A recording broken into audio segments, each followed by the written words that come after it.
ನನ್ನೆಲ್ಲ media focus ವೀಕ್ಷಕ ಮಿತ್ರರಿಗೆ ಚೌಕಿ ಪುರಾಣ 14ನೇ ಕಂತಿಗೆ ಸ್ವಾಗತ ಸುಸ್ವಾಗತ. ಪಾತ್ರ ಹೆಸರಾಗಬೇಕು, ಪಾತ್ರಗಳಿಂದ ಕಲಾವಿದ ಗುರುತಿಸಬೇಕು. ಅದ್ಯಾವುದೇ ಪಾತ್ರ ಇರಲಿ ಇಷ್ಟಪಟ್ಟು ಮಾಡಬೇಕು. ಇಷ್ಟವಿಲ್ಲದ ಪಾತ್ರಗಳಿಂದ ರಂಗದಲ್ಲಿ ಕಸುಬು ಕಷ್ಟ. ಪಾತ್ರ ಚಿಕ್ಕದಿರಲಿ ದೊಡ್ಡದಿರಲಿ ಸೂಕ್ಷ್ಮತೆ ಇರುತ್ತೆ, ಅದಕ್ಕೊಂದು ಘನತೆ ಇದೆ. ಪಾತ್ರಕ್ಕೆ ಜೀವ ತುಂಬುವ ಕಲಾವಿದನ ತಾಕತ್ತಿನ ಮೇಲೆ ಡಿಪೆಂಡ್. ಹೀಗೆ ಹೇಳಿದವರು ತೆಂಕು ಬಡಗು ಉಭಯ ತಿಟ್ಟು ಯಕ್ಷರಂಗ ನಾಯಕಿ ಶಶಿಕಾಂತ್ ಶೆಟ್ಟಿ ಕಾರ್ಕಳ. ರಂಗದಲ್ಲಿ ಒಂದೆರಡು ಪದ್ಯವಿದೆ ಅಂದರೆ ಆ ಪಾತ್ರ ಕಮ್ಮಿ ಅಂತಲೂ ಅಲ್ಲ, ಇಡೀ ರಂಗಸ್ಥಳ ಆವರಿಸುವ ಪಾತ್ರ ಹೆಚ್ಚು ಅಂತಲೂ ಅಲ್ಲ.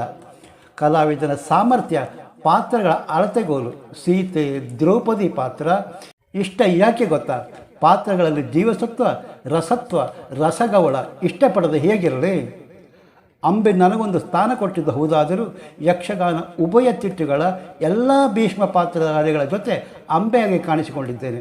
ಕಲಾವಿದರೆ ನನ್ನೊಟ್ಟಿಗೆ ಪಾತ್ರ ಮಾಡಬೇಕು ಅನ್ನೋದಿದೆಯಲ್ಲ, ಅದಕ್ಕಿಂತ ದೊಡ್ಡ ಭಾಗ್ಯ ಗೌರವ ಮತ್ತೊಂದುಂಟ. ಸೀತೆಯಂತೆ ದ್ರೌಪದಿ ಪಾತ್ರವಿಲ್ಲ, ದ್ರೌಪದಿ ಪಾತ್ರದಂತೆ ಸೀತೆ ಪಾತ್ರವೂ ಅಲ್ಲ. ಅಂಬೆ ಬೇರೆ, ದಾಕ್ಷಾಯಿಣಿ ಬೇರೆ. ಹೀಗೆ ಪಾತ್ರಗಳು ಬದಲಾದರೂ ಎಲ್ಲ ಪಾತ್ರಗಳ ಹೊರೆಗಲ್ಲಿಗೆ ಹಚ್ಚಿ ತಿಕ್ಕಿ ತೀಡಿ ತಿರುಗಿ ನೋಡುವಂತೆ ಮಾಡುತ್ತದೆ. ಇಂಥ ಪಾತ್ರಗಳೇ ನನಗಿಷ್ಟ ರೀ. ಹಾಗಾದರೆ ಮತ್ತೆ ತಡ, ಸ್ತ್ರೀ ಪಾತ್ರಧಾರಿ ಶಶಿಕಾಂತ್ ಶೆಟ್ಟಿ ಏನೆಲ್ಲ ಹೇಳಿದ್ದಾರೆ ಅವರ ಅಂಬೆ ಪಾತ್ರ ನಿರ್ವಹಣೆ ನೋಡಿ ಆಮೇಲೆ ಮಾತು ಕೇಳಿ.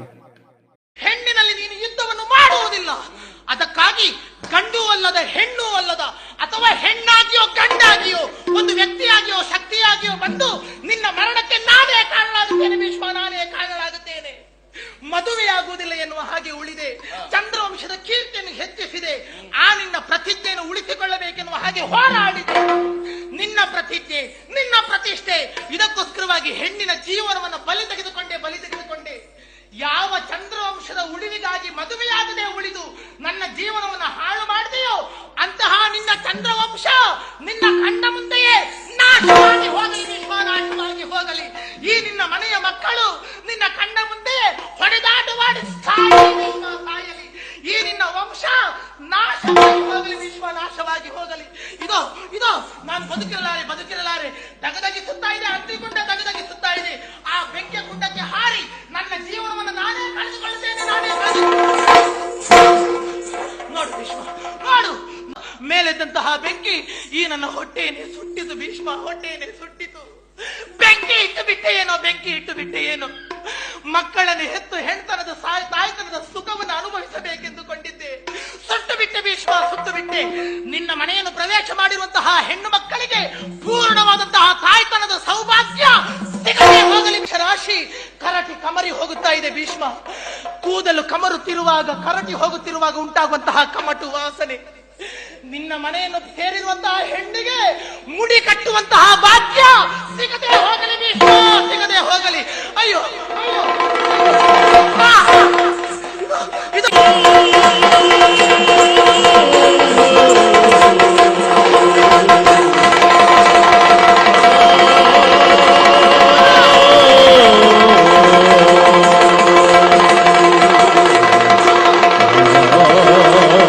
ಪಾತ್ರಧಾರಿಯಾಗಿ ಅಥವಾ ಒಬ್ಬ ಕಲಾವಿದನಾಗಿ ನಾನು ಮಾಡುವ ಎಲ್ಲ ಪಾತ್ರಗಳನ್ನು ನಾನು ಇಷ್ಟಪಡ್ತೇನೆ ಅಥವಾ ಇಷ್ಟಪಟ್ಟು ಮಾಡ್ತೇನೆ.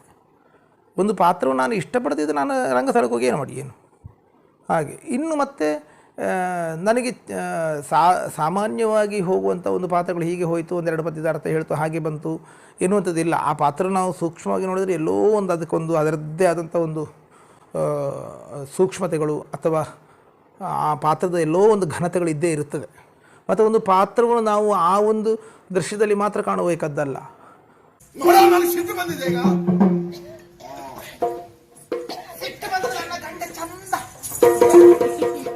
ನಾನೇನು ಚಂದ ಅಲ್ಲ, ಆಯ್ತಾ? ಅದು ನನಗೂ ಗೊತ್ತು, ನನ್ನಷ್ಟೆಲ್ಲ ಚಂದ ಅಲ್ಲ ಅಂತ. ನೀ ಅಂತ ಚಂದ? ನೀ ಚಂದ ಅಲ್ಲ, ನಾ ಚಂದ. ಆಯ್ತಪ್ಪ, ಇಬ್ರು ಚಂದ ಅಲ್ಲ, ಆಯ್ತಾ? ಇಬ್ರು ಅಲ್ಲ, ನೀವು ಒಬ್ಳೆ ಚಂದ ಅಲ್ಲ, ನಾ ಚಂದವೇ. ನೋಡು, ನನಗೆ ಏರ್ತದೆ ಮತ್ತೆ. ಏರಿದ್ರೆ ಒಳ್ಳೇದಾಯ್ತಲ್ಲ, ಇಳಿಸೋದಕ್ಕೆ ತಣಿಸೋದಕ್ಕೆ ನಾನಿದ್ದೇನಲ್ಲ ಕೋಪ. ಒಂದು ಪಾತ್ರದ ಆದಿಯಿಂದ ಅಂತ್ಯದವರೆಗೆ ಆ ಪಾತ್ರದ ಜೀವನವನ್ನು ನಾವು ಗಮನಿಸಿ ಈ ಪ್ರಸಂಗದ ಸ್ವಲ್ಪ ಕಾಣಿಸಿಕೊಳ್ಳುವುದು. ಪಟ್ಟಾಭಿಷೇಕ ಪ್ರಸಂಗದಲ್ಲಿ ಕೈಕೆ ಪ್ರಧಾನ ಶ್ರೀಪಾತ್ರಧಾರಿ ಮಾಡುವಂಥದ್ದು, ಕೌಸಲ್ಯ ಎಲ್ಲೋ ಸ್ವಲ್ಪ ಸಣ್ಣ ಇವರು ಮಾಡುವಂಥ ವಿಷಯ. ಆದರೆ ಕೌಸಲ್ಯ ಎಲ್ಲೋ ಒಂದು 2 ಪದ್ಯಗಳಲ್ಲಿ ಬಂದು ಕಾಣಿಸಿಕೊಳ್ಳೋ ಪಾತ್ರ ಆಗಿರುವ. ಆವಾಗ ನಾವು ಆ 2 ಪದ್ಯಕ್ಕೆ ಹೇಗೆ ಅರ್ಥ ಎನ್ನುವುದಕ್ಕಿಂತಲೂ ಕೌಸಲ್ಯ ಏನು ಅಂತ ನಾವು ಯೋಚನೆ ಮಾಡಬೇಕು.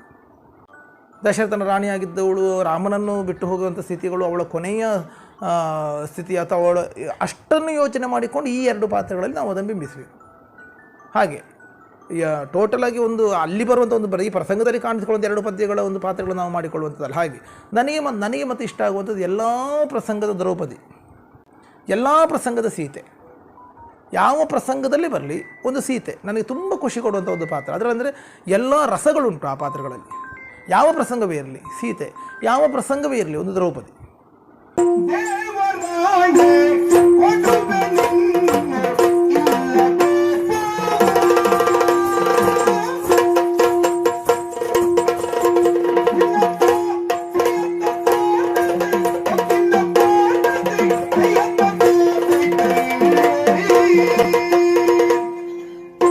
ಮತ್ತು ಚಾಲೆಂಜಿಂಗ್ ಆಗಿರುವಂಥ ಪಾತ್ರಗಳು ನನಗೆ ತುಂಬ ಖುಷಿ ಕೊಡುವಂಥದ್ದು.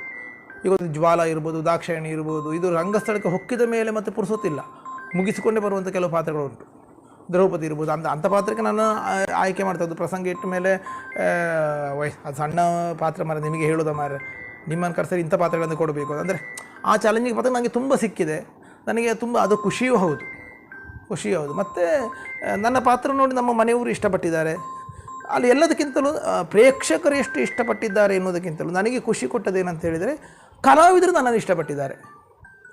ಈಗ ನನ್ನ ಎದುರು ನಾನು ನಾಯಕಿಯಾಗಿ ನಾನು ನಿರ್ವಹಿಸುವಾಗ ನನ್ನ ಎದುರು ನಾಯಕ ಪಾತ್ರ ಮಾಡುವಂತಹ ತೆಂಕು ಇರಲಿ ಬಡಗಿ ಇರಲಿ, ನಾನು ಬಹುತೇಕ ಭೀಷ್ಮ ವಿಜಯದ ಅಂಬೆ ನನಗೊಂದು ಹೆಸರು ತಂದು ಕೊಟ್ಟಂಥ ಪಾತ್ರ. ನಾನು ಬಹುತೇಕ ತೆಂಕು ಬಡಗಿನಲ್ಲಿ ಯಾರೆಲ್ಲ ಒಂದು ಭೀಷ್ಮ ಮಾಡುವಂಥ ವ್ಯಕ್ತಿತ್ವದ ಕಲಾವಿದರಿದ್ದಾರೆ ಅವರೆಲ್ಲರೊಟ್ಟಿಗೆ ಮಾಡಿದ್ದೇನೆ. ತೆಂಕು ಇರಲಿ ಬಡಗಿರಲಿ ಬಹುತೇಕ ಎಲ್ಲ ಮೇರು ಕಲಾವಿದರ ಜೊತೆಯಲ್ಲೂ ನಾನು ಪಾತ್ರ ಮಾಡಿದ್ದೇನೆ. ಎಲ್ಲ ಕಲಾವಿದರು ನನ್ನನ್ನು ಇಷ್ಟಪಟ್ಟಿದ್ದಾರೆ. ಈಗಲೊಂದು ಯಾವುದಾದ್ರೂ ಒಂದು ಅಂತಹ ಒಂದು ಚಾಲೆಂಜಿಂಗ್ ಪಾತ್ರಗಳು ಉಂಟು ಅಂತ ಆದರೆ ನನ್ನನ್ನು ಹೇಳಿದರೆ ಉಳಿದ ಜೊತೆ ಕಲಾವಿದರು ತುಂಬ ಖುಷಿಪಟ್ಟುಕೊಂಡು ಅವರೊಟ್ಟಿಗೆ ಮಾಡುವ ಮಾರೆ ಅವರನ್ನು ಹೇಳಿದ್ದೀನಿ.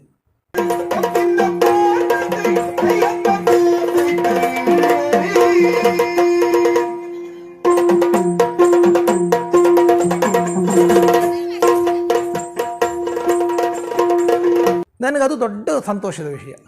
ಅದಕ್ಕಿಂತ ದೊಡ್ಡ ಪ್ರಶಸ್ತಿ ನನಗೆ ಇನ್ಯಾವುದಿಲ್ಲ. ಪ್ರತಿಯೊಬ್ಬ ಕಲಾವಿದರು ಅವರೊಟ್ಟಿಗೆ ಮಾಡುವ ಮಾರೆ, ಅದು ನಾನು ಅವರೊಟ್ಟಿಗೆ ನನಗೊಂದು ಅವಕಾಶ ಕೊಡಿ ಮಾರೆ. ಹಾಗೆ ಇದು ನನಗೆ ತುಂಬ ಖುಷಿಯ ವಿಷಯ. ಹಾಗೆ ಮತ್ತು ನಮ್ಮ ಮನೆಯವರು ಅದಕ್ಕೆ ತುಂಬ ಸಪೋರ್ಟಿಂಗ್ ಆಗಿದ್ದಾರೆ. ನಾನು ತೊಡುವ ಈ ಬಟ್ಟೆಗಳಲ್ಲಿ ಇರ್ಬೋದು, ಸೀರೆಗಳಲ್ಲಿ ಇರ್ಬೋದು. ಹಾಗೆ ನಾನು ಮತ್ತೆ ತುಂಬ ನೀವು ಗಮನಿಸಿರ್ಬೋದು, ನಾನು ಸೀರೆಯನ್ನಂತೂ ಒಂದೊಂದು ನಿಮಿಷಕ್ಕೆ ಬದಲಾಯಿಸ್ತಾ ಇರ್ತೇನೆ ಒಂದೊಂದು ವರ್ಷಕ್ಕೆ ಬರುವಾಗ. ಅದನ್ನು ನೋಡಿ ನನಗೆ ತುಂಬ ಜನ ಕೊಟ್ಟವರಿದ್ದಾರೆ. ಸೀರೆಗಳನ್ನು ನೀವು ಚಂದ ಉಡ್ತೀರಿ ಮಾರೆ, ನನ್ನದೊಂದು ಗಿಫ್ಟು ಸೀರೆಯನ್ನು. ಹಾಗೆ ತುಂಬ ಜನ ನನಗೆ ಸೀರೆಗಳನ್ನು ಕೊಟ್ಟವರಿದ್ದಾರೆ, ಹಾಗೆ ಕೊಡ್ತಾ ಇದ್ದಾರೆ. ಹಾಗೆ ಅದನ್ನು ಮತ್ತು ನನ್ನ ಮಕ್ಕಳಿರಲಿ, ನಾನೀಗ ನನ್ನ ವೇಷಭೂಷಣಗಳನ್ನೆಲ್ಲ ನನ್ನ ಮಕ್ಕಳು ಅವರು ಅದನ್ನು ಸ್ವಲ್ಪ ರಿಪೇರಿ ಮಾಡೋದಿರಲಿ, ಅಥವಾ ನಾನೆಲ್ಲರ ಆಟಕ್ಕೆ ಅರ್ಜೆಂಟ್ ಇಂಥ ಒಂದು ಬ್ಯಾಗ್ ರೆಡಿ ಮಾಡು ಅಂತ ಹೇಳಿದರೆ ನನ್ನ ದೊಡ್ಡ ಮಗ ಶಿವರಂಜನ್ ಅವನು ರೆಡಿ ಮಾಡೋದ್ರಲ್ಲಿ ಇರಲಿ, ಸಹಕಾರವನ್ನು ತುಂಬ ಕೊಟ್ಟಿದ್ದಾರೆ. ನನ್ನ ಅಮ್ಮನೂ ಖುಷಿ ಪಡ್ತಾರೆ. ಹಾಗಾಗಿ ನನಗೆ ಮನೆಯಲ್ಲೂ ಪೂರಕವಾದ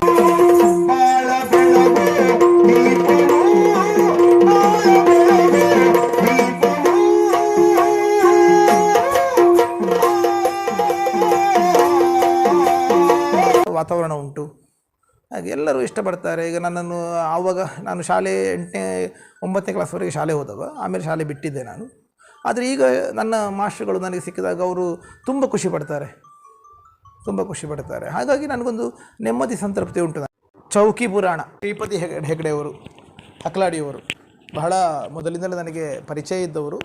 ಹಾಗೂ ಯಕ್ಷಗಾನಕ್ಕೂ ಬಹಳ ದೊಡ್ಡ ಹೋರಾಟದ ರೀತಿಯ ಬೆಂಬಲವನ್ನು ಕೊಟ್ಟಂತಹ ಒಬ್ಬರು ಶ್ರೀಪತಿ ಹೆಗಡೆ ಹಕ್ಲಾಡಿಯವರು.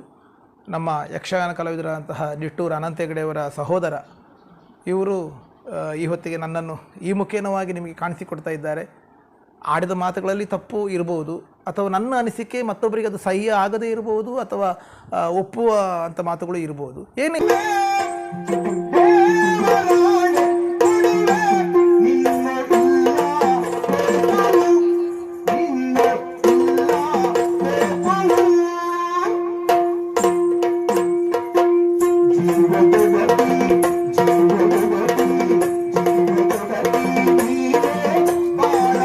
ಇರಲಿ. ನನ್ನ ಒಂದಿಷ್ಟು ಅನಿಸಿಕೆ ಚೌಕಿ ಪುರಾಣ ಅದು ಹಾಗೆ ನಾವು ಒಂದು ಹರಟೆ ಎನ್ನುವ ಹಾಗೆ ನನ್ನ ಮನಸ್ಸಿನೊಳಗಿದ್ದದನ್ನು ನಾನು ಹಂಚಿಕೊಂಡಿದ್ದೇನೆ.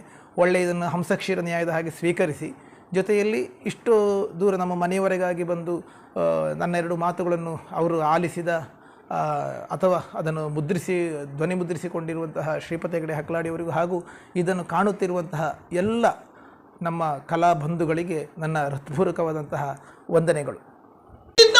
ಸ್ನೇಹಿತರೆ, ಕೇಳಿದ್ರಲ್ಲ ಯಕ್ಷರಂಗ ನಾಯಕಿ ಶಶಿಕಾಂತ್ ಶೆಟ್ಟಿ ಮಾತು. ನೀವಿನ್ನು media focus YouTube channel subscribe ಆಗಿರೋದಿದ್ದರೆ ತಕ್ಷಣ ಸಬ್ಸ್ಕ್ರೈಬ್ ಆಗಿ, ಶೇರ್ ಮಾಡಿ, ನಿಮ್ಮದೊಂದು ಅಭಿಪ್ರಾಯವಿರಲಿ. ಮತ್ತೆ ತೆಂಕು ಮತ್ತು ಬಡಗು ಶುದ್ಧ ಸಂಪ್ರದಾಯ ಯಕ್ಷಗಾನ ಸಂಚಿಕೆ ಜೊತೆ ನಿಮ್ಮ ಮುಂದೆ ಬರುತ್ತೇನೆ. ಅಲ್ಲಿಯ ತನಕ ನಮಸ್ಕಾರ. ಜೈ ಕರ್ನಾಟಕ, ಜೈ ಹಿಂದ್.